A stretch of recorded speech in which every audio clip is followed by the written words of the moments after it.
So today, I'd like to talk about the institution of police in America. Man, why you SJWs hate cops so much? That's the thing, Billy. The individual abuse of power-tripping authoritarian asshole cops aren't the problem. It's the system that gave them their authority in the first place.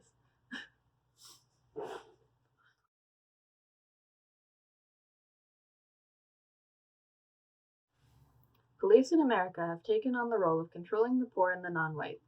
People of color, as a group, are treated extremely unfairly in the criminal justice system, and this is not news to anyone who knows anything. So the question arises, why? What are the police protecting and serving?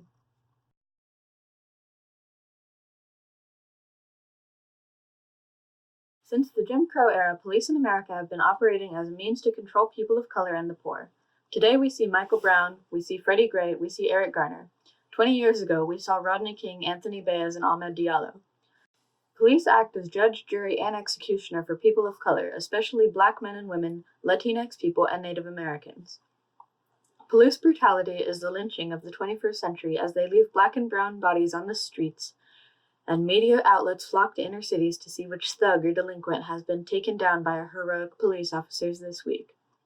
The state has a monopoly on violence, and police are how this violence is carried out. People of color are overrepresented among targets of police violence, partially because they are more likely to be seen as a threat to police. This is due to implicit bias, which is omnipresent in our society and not escaped by the police or the rest of the criminal justice system. People with Afrocentric features receive, on average, longer sentences than people who are perceived as non-black. Implicit bias works within the criminal justice system, which also has some explicit bias, to maintain the institution of racism in America. On average, black Americans serve longer sentences, are convicted at higher rates, are arrested at higher rates, and have higher bail than white Americans. Interestingly, but unsurprisingly, when the perpetrator of a crime is white, the outcome of the criminal justice system is a bit different. After the mostly Caucasian riots that occurred after the 2015 March Madness tournament, the looting, car flipping, and arson were written off as fans blowing off steam. If and when a white person is convicted, they are often portrayed as a loner, a unique individual who chose to commit a crime, or possibly even the victim of a mental illness. They are never representative of all white people.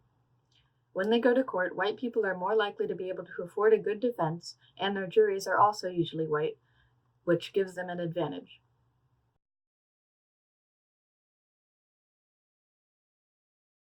To be defenseless. That's what you mean by nonviolent. Be defenseless. Be defenseless in the face of one of the most cruel beasts that has ever taken the people into captivity. That's this American white man.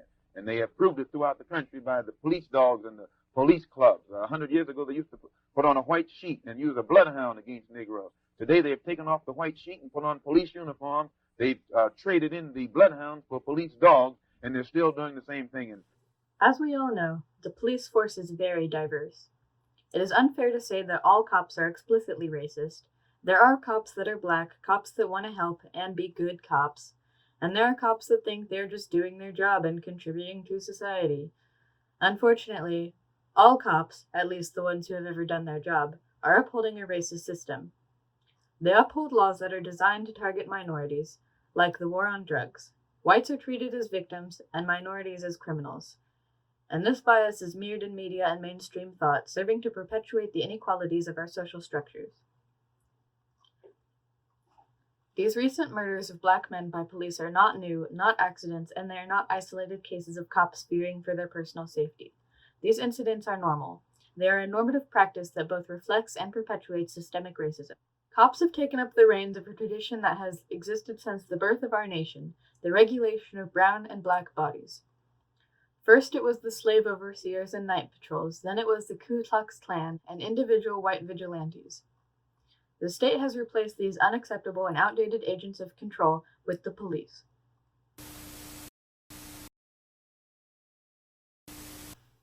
As long as it has existed, America has been a country of white supremacy. This means that whites tend to have more wealth, more access to education and better occupations, more political power, and a higher social status. Since all this means whites have more power, it means they can use that power to maintain their position, and they have done this consistently in America's history. As it stands, the criminal justice system depends on inequality. Without underprivileged groups to use as prison laborers, scapegoats, and distractions, the privileged would lose their power and position.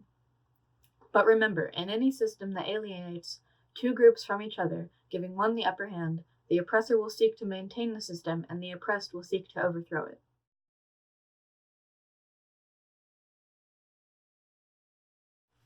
Part 3. To discuss race without discussing class is reductionist at best. Some Marxists view race exploitation as a derivative of class exploitation, as people of color are mostly members of the working class due to generations of segregation and discrimination. This is called class reductionism, and while recognizing the legacy of past systemic racism, it ignores its modern form. The state creates policies that disproportionately hurt people of color, ensuring their place in the working class.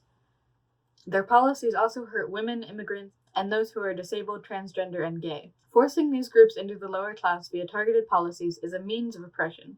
Classism operates in a similar way to racism because they are inseparable. Those who are incarcerated in America are mostly poor and uneducated. 67% of inmates did not have full-time employment at the time of arrest, and 40% were illiterate.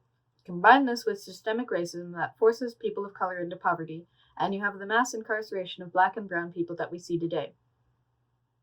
According to the white institutions themselves in the 1968 Kerner Report, white society is deeply implicated in the ghetto.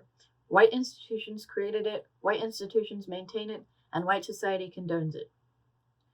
The net worth of non-whites was less than 7% of that of whites in 2001. Capitalism is more than complicit, it is an active component in the perpetuation of white supremacy in America.